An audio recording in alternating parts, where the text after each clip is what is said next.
Selamat pagi adik-adik saya sekalian. Kenapa seperti lemah? Selamat pagi. Terima kasih.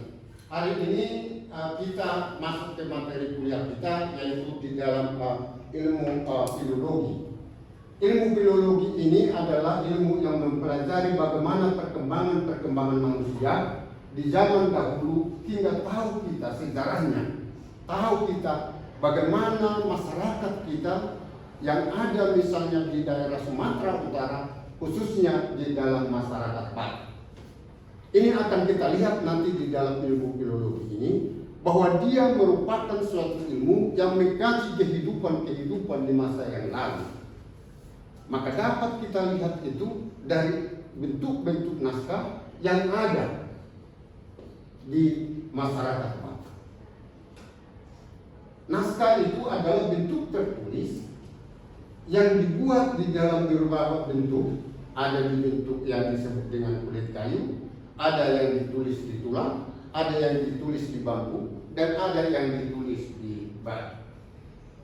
Terakhir beberapa waktu yang lalu ada yang ditemukan di dalam suatu bentuk lempengan.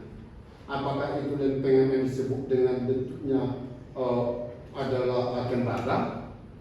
Dia dituliskan di sana ada yang disebut dengan aksara. Aksara yang dituliskan adalah aksara Batak. Sekarang saya buat pertanyaan sama kita, apakah kita semua sudah pernah melihat naskah? Siapa kira-kira yang pernah melihat naskah dari kita? Adik-adik ada yang sudah pernah melihat naskah? Belum. Sudah pernah melihat aksara Batak? Sudah. Sudah tahukah Anda menulis aksara Batak? Belum. Oke. Inilah yang akan kita lihat bagaimana dia bentuk aksara Batak itu dituliskan di dalam kulit kayu yang disebut dengan kayu balik itu. Bentuknya adalah bentuk yang seperti akordeon. Jadi dia bisa dibuka dan juga bisa dia dibuka. Yang kita lihat di sini adalah bentuk-bentuk tulisan atau disebut dengan literasi nenek moyang kita yang ada pada waktu yang lalu. Apa yang mereka tuliskan di sana?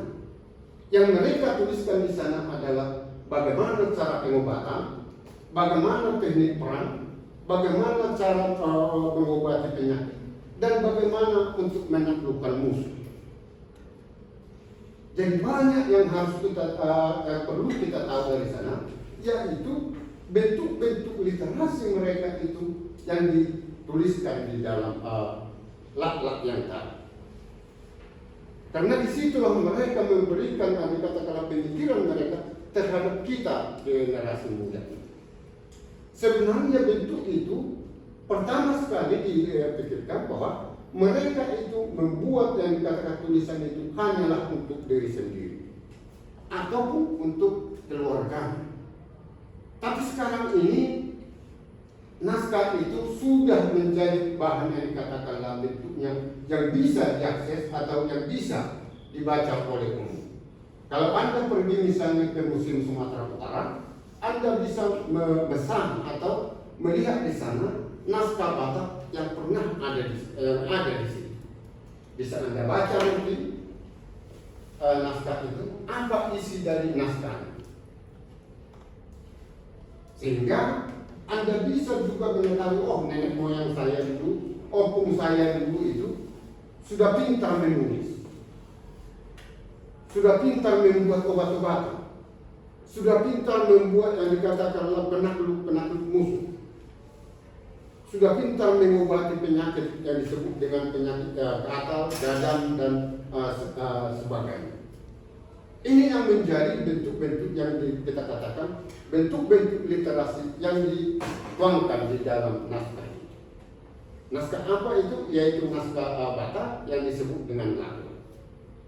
Kalau kita misalnya melihat apa sebenarnya yang keuntungan daripada kita membaca naskah itu, keuntungannya adalah bisa kita melihat bagaimana tingkat-tingkat yang dikatakanlah pengetahuan mereka di waktu-waktu yang lalu. bisa itu sudah 100 tahun, bisa itu sudah 200 tahun dan sebagainya. Karena apa? Memang kita tidak bisa menentukan yang dikatakan umur daripada naskah itu. Karena apa? Naskah itu tidak ada menyebut di sana tahun. Tidak ada dituliskan tahun di sana. Tidak ada dituliskan siapa penulisnya.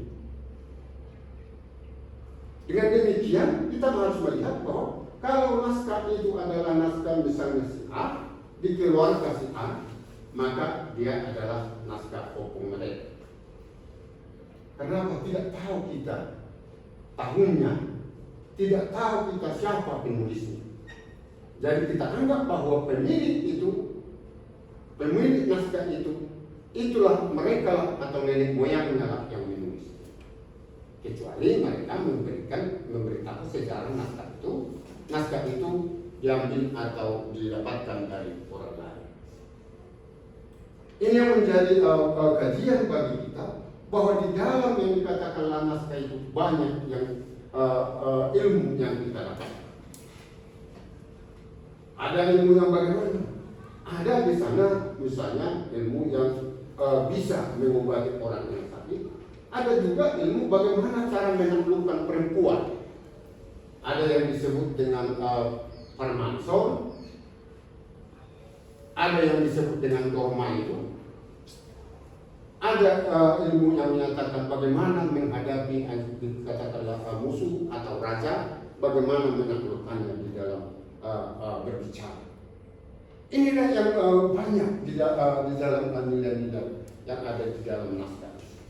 Keobatan juga begitu. Kalau Anda tahu misalnya ada penyakit di dalam orang Batak dulu, ada yang dikatakan dengan muntaber, ada yang disebut dengan cacat, ada yang disebut dengan perut yang besar, marbutuha bolong misalnya. Ini adalah suatu penyakit yang umum dulu dijumpai. Penyakit ini bisa disebabkan oleh orang lain dan bisa disebabkan oleh kekurang bersihan. Tetapi yang intinya bagi kita adalah bagaimana cara yang disebut dengan mengobati. Inilah yang kita lihat di dalam yang disebut dengan kajian-kajian di dalam filologi. Kajian filologi itu membahas tentang bahasa, sejarah, budaya suatu masyarakat. Jadi dengan demikian bahwa bila kita misalnya mengkaji yang dikatakanlah filologi ini, berarti kita bisa merekam atau bisa kita mengetahui kejadian-kejadian di masa-masa yang lalu. Ini yang menjadi bentuk yang paling penting bagi kita.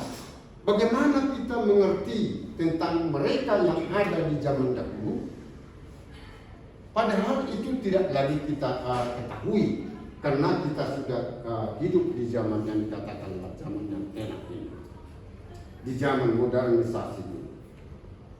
Kalau kita melihat di dalam kajian filologi ini, saya katakan tadi naskah itu adalah berisi yang disebut dengan aksara yang disebut dengan aksara Batak, baik itu Batak Karo, Simalungun, Mandailing, Pakpak dan Toba. Jadi lain yang disebut dengan aksara Karo, aksara Toba, aksara Mandailing, aksara Pakpak atau aksara disebut dengan Dayak, atau disebut dengan Dayak. Ini merupakan suatu bentuk-bentuk yang dikatakanlah penuangan ide terhadap bentuk naskah.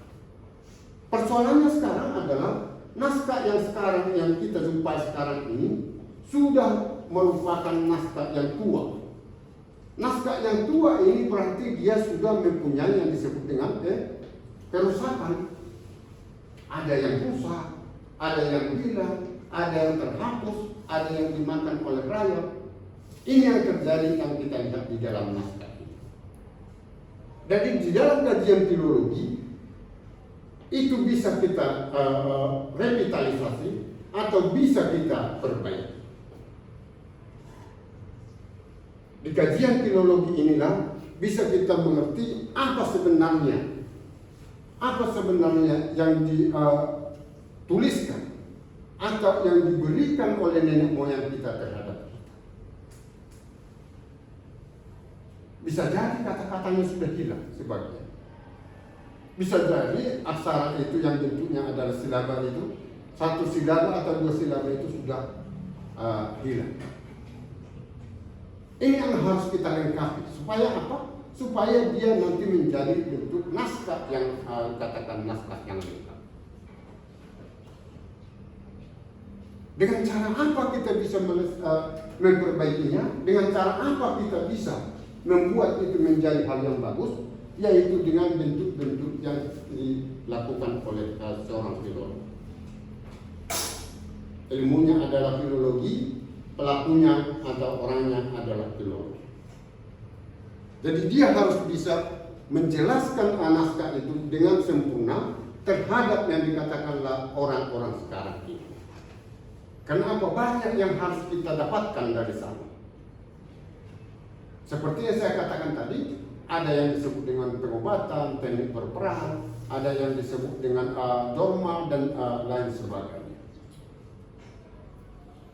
Tentu sekali yang harus kita pahami di sana adalah bagaimana yang disebut dengan aksara itu. Jadi aksara di dalam dikatakan orang suku-suku yang lain, katakan di Toba berbeda dengan di Karo, berbeda dengan di Mandailing, berbeda dengan di Simalungun, dan berbeda dengan di Papua. Tapi pada umumnya dia mempunyai kesamaan. Kira-kira seperti inilah yang ada di dalam naskah yang ada di Belanda, yang kami dapatkan di perpustakaan di Leiden.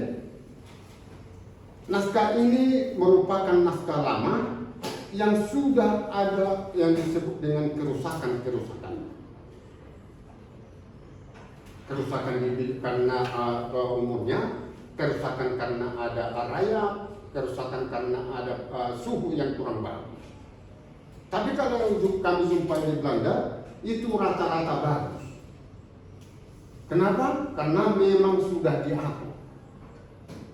Suhunya diatur, penyimpanannya juga diatur, dan juga cara membukanya juga kita sudah diberikan pemahaman.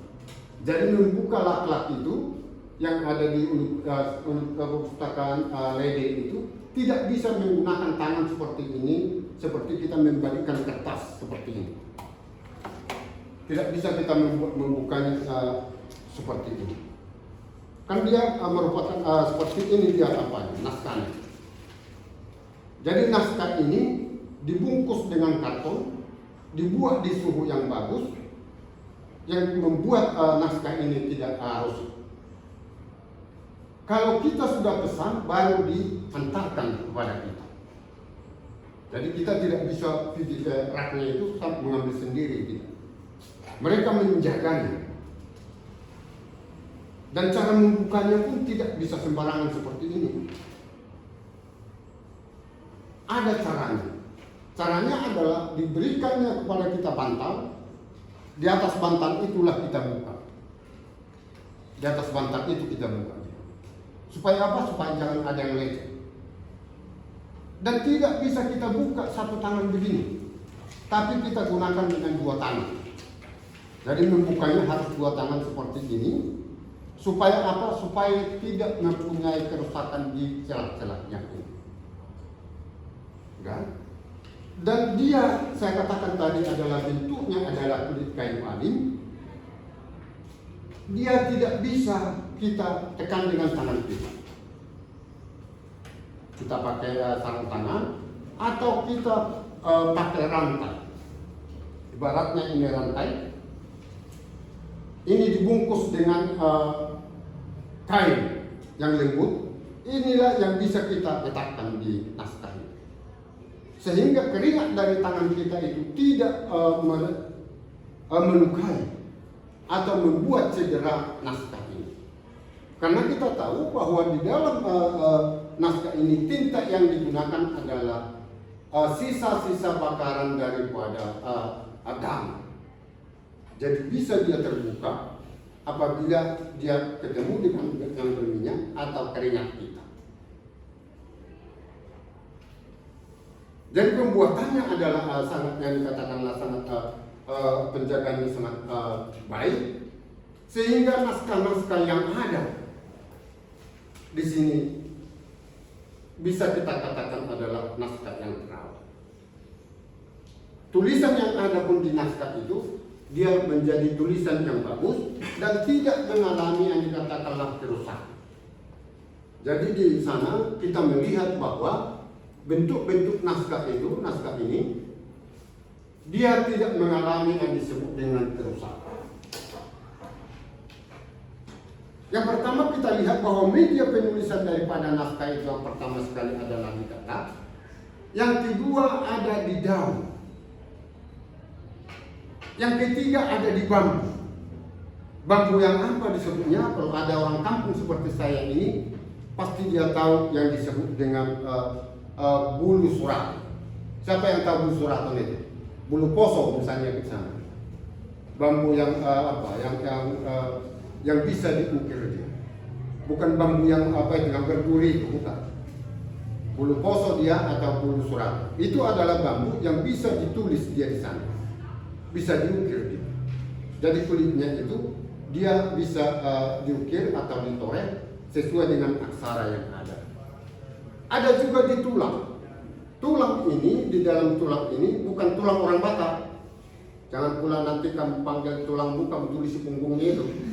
Ya. Tulang di sini yaitu tulang daripada yang disebut dengan tulang sapi. Tulang sapi yang bagaimana? Ada di dalam ditulis di rusuk sapi itu kan besar itu rusuknya itu. Disitulah ditulis. Ada juga yang ditulis di dalam yang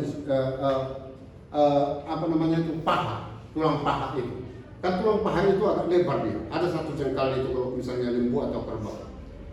Disitulah ditulis dia, ditoreh namanya. Sehingga bisa membuat yang aksara itu tidak rusak kalau dia di tulang itu. Karena apa? Bendanya adalah bentuknya adalah bentuk yang keras. Ini yang ada di dalam daerah kita ini, di daerah Tapanuli Utara, Kumbang, Toba, sampai dia ke daerah Mandailing. Ini banyak bentuk saya temukan di dalam bambu dan di tulang. Berikutnya ada juga bentuk-bentuk atau media penulisannya di dalam yang disebut dengan bentuk lempengan. Ini lempengan ini hanya satu didapatkan, yaitu di daerah Tapanuli Tengah. Di Tapanuli Tengah. Lempengan ini ditulis di dalam aksaranya, tetapi aksaranya sekarang belum jelas. Para peneliti belum bisa memastikan itu aksara apa. Apakah aksara Toba, apakah aksara Mandailing, aksara Karo dan lain. Tapi yang pasti dia adalah tulisan aksara Sumatera kuno. Sebelum dia mungkin beralih ke aksara yang saya katakan yang 5 tadi, dia masih induknya yang disebut dengan aksara Sumatera kuno itu. Berikutnya ada yang ditulis di batu. Ini terdapat di daerah yang disebut dengan di daerah Pakpak. Di Pakpak Barat itu ada kami temukan satu batu yang bertulis aksara Pak. Itu membicarakan tentang bagaimana keadaan suku Pakpak, yaitu di dalam tulisannya aksara Batak, dan kita akan melihat di sana bagaimana orang Pakpak itu di dalam dia membuat suatu diskusi, membuat suatu rapat di dalam suatu kampung. Berikutnya akan kita lihat bagaimana dengan metode penelitian yang dilakukan di dalam penelitian filologi. Di dalam penelitian filologi ini, dia disebutkan di sana bahwa dalam suatu upaya yang bersifat ilmiah, metode yang menyangkut masalah cara kerja, yaitu cara kerja untuk mendapatkan pemahaman suatu objek menjadi sasaran ilmu yang bersangkutan. Dengan demikian akan kita lihat bagaimana objek itu bisa berlaku di dalam suatu penelitian atau di dalam suatu ilmu, sehingga apa yang dikatakan di dalam filologi itu bisa dia nanti menyelesaikan apa yang ada di dalam naskah. Karena apa? Naskah itu adalah suatu objek yang harus kita lihat, yang harus kita pecahkan. Apa masalah-masalah yang ada di dalam naskah itu. Berikutnya akan kita lihat bagaimana tentang yang disebut dengan naskah itu untuk dijadikan menjadi suatu bentuk objek yang harus kita lihat. Ini yang ada di gambar ini adalah naskah agung yang ada di Wereld Museum di Belanda. Jadi panjangnya ini naskah ini adalah 14 meter. Coba bayangkan 14 meter dibagi 2 lagi, berarti sudah 28 meter. 28 meter dia isinya. Dan naskah ini adalah naskah yang dikatakanlah paling panjang yang dipunyai oleh orang Batak. Dia adalah naskah yang dikatakanlah yang utuh dan mempunyai panjang yang luar biasa. Dan ini disimpan di Wereld Museum di Belanda. Ini harus kita lihat bagaimana mereka itu untuk mengkaji naskah ini supaya dia bisa dikatakan dengan naskah yang berguna untuk kita. Kalau naskah ini hanya dipajang di situ, tapi tidak diketahui apa isinya, tidak ada artinya. Siapa nanti yang mengkaji ini? Ya kita. Kalian itu nanti yang melihat.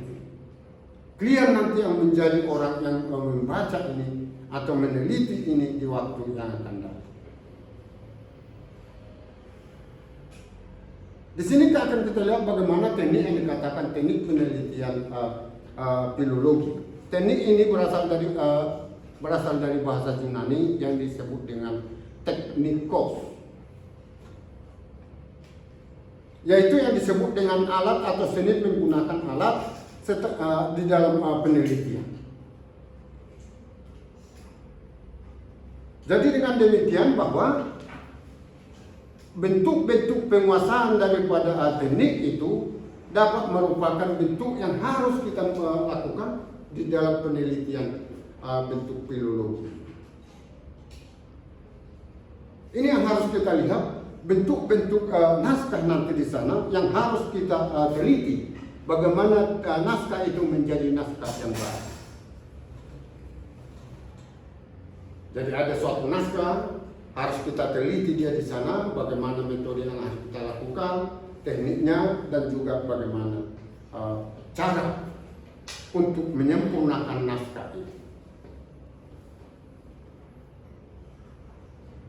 Sekarang akan kita lihat bagaimana misalnya suatu naskah itu bisa menjadi naskah yang berguna atau naskah yang disebut dengan naskah yang bermanfaat bagi kita.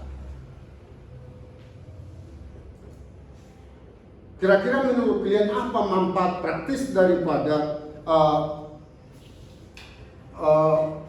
filologi ini di saat sekarang ini?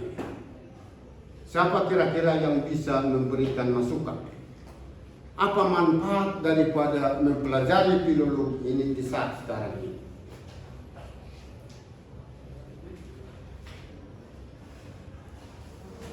Ada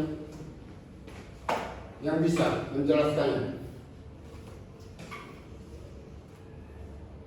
Saya katakan tadi bahwa filologi itu adalah merekam kejadian-kejadian di dalam suatu masyarakat di waktu yang lama. Kalau kita tarik sekarang ini, kira-kira apa manfaatnya bagi kita di saat sekarang ini.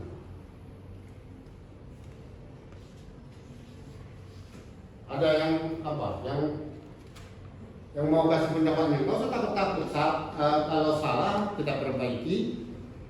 Kalau misalnya kurang mengenal, kita akan luruskan. Kira-kira apa manfaatnya? Silakan.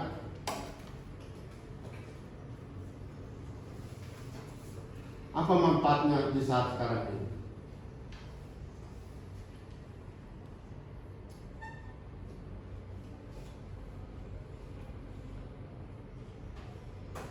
Sesuatu benda pada zaman dahulu, kira-kira apa manfaatnya kepada kita di saat sekarang ini?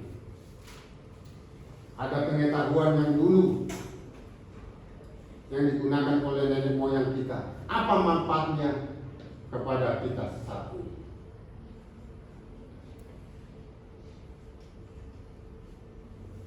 Coba siapa yang berani? Karena yang tahu banyak. Yang berani, yang saya apa? Yang saya tanyakan.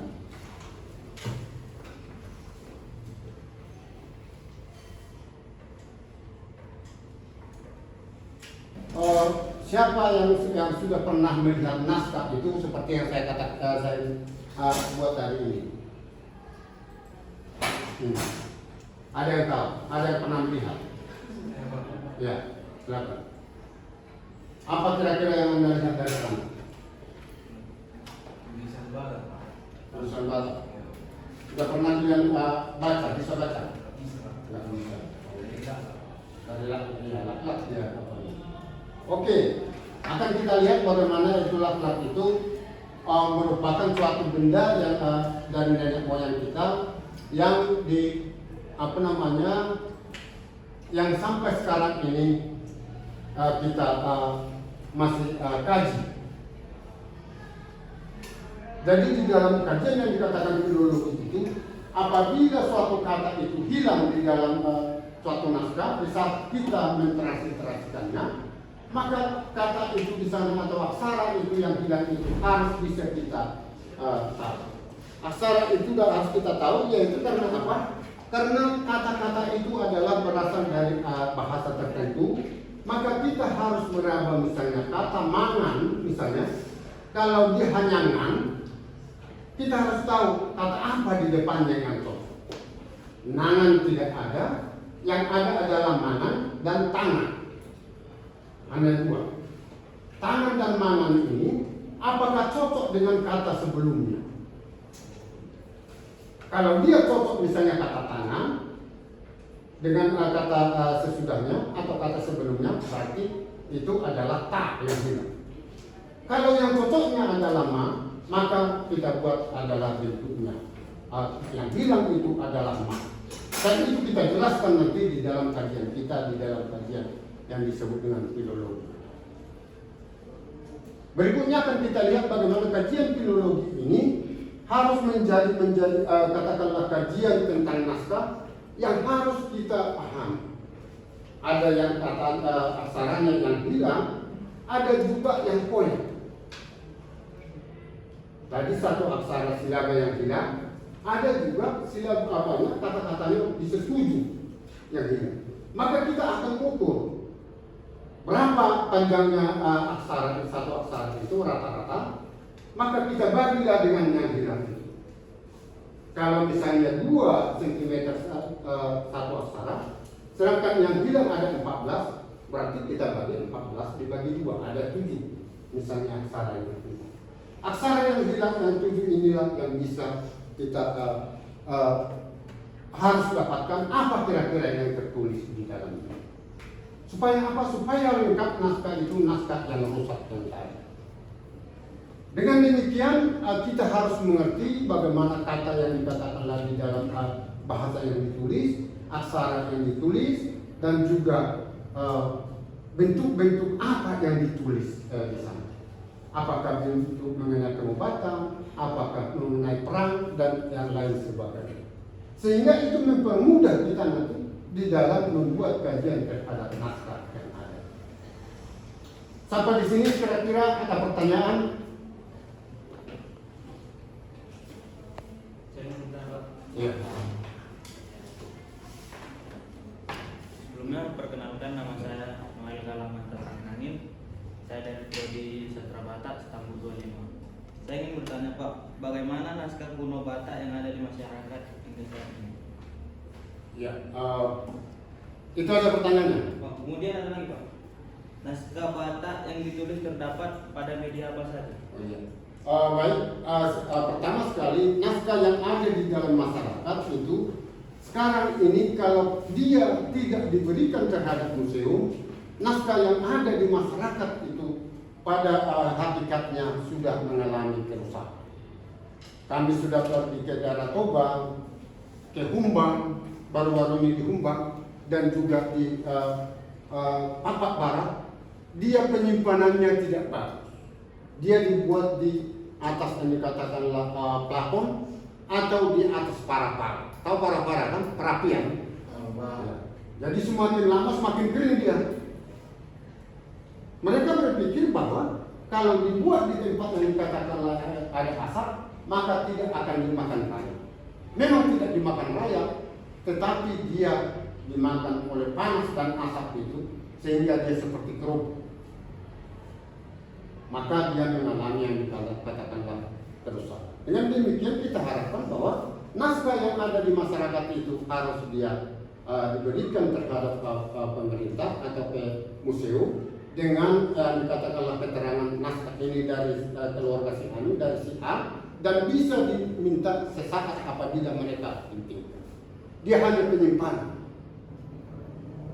di sana. Pertanyaan yang kedua adalah media apa yang menjadi penulisan daripada naskah ini. Saya katakan tadi sudah ada dibuat di dalam kulit kayu, tulang, bambu, batu, dan ada di dalam bentuk bentuk. Ini juga harus kita jaga. Baik dia kayunya, baik bambunya, baik dia misalnya batunya dan semuanya. Karena apa akan dimakan oleh waktu dan juga dimakan oleh misalnya gangguan-gangguan binatang yang lain seperti raya dan sebagainya. Dan perawatannya ada, cara merawatnya ada. Jadi itu medianya. Berikutnya masih ada? Iya. Kenalkan, nama saya Wira Mawar, saya dari Sastra Batak. Di sini saya memiliki pertanyaan. Yang pertama, apa peran pemerintah dan masyarakat dalam revitalisasi naskah? Yang kedua, bagaimana menyelamatkan naskah yang telah rusak melalui ilmu filologi? Iya, baik.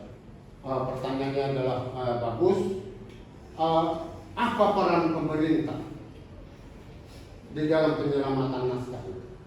Peran pemerintah adalah membuat yang disebut dengan tadi bentuk penyimpanan yang bisa disimpan ke suatu tempat atau di museum. Kalau di Belanda itu disimpan di perpustakaan seperti di perpustakaan kita di sini.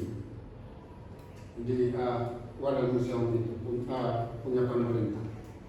Jadi kita memang harus bisa menyimpan itu, mempercayakan penyimpanannya ke pemerintah. Bukan berarti pemerintah yang memiliki. Jadi pemerintah itu harus membuat anjuran terhadap masyarakat itu supaya jangan takut untuk menyimpan yang dikatakan naskah mereka itu ke museum.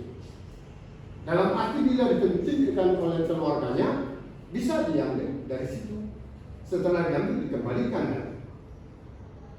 Masyarakat juga begitu. Kita harus masyarakat mau memberikan itu, menyimpan itu ke daerah katakanlah ke museum supaya itu lebih terawat dan juga bisa dipergunakan di tempat-tempat oleh orang-orang yang katakanlah peneliti seperti kita.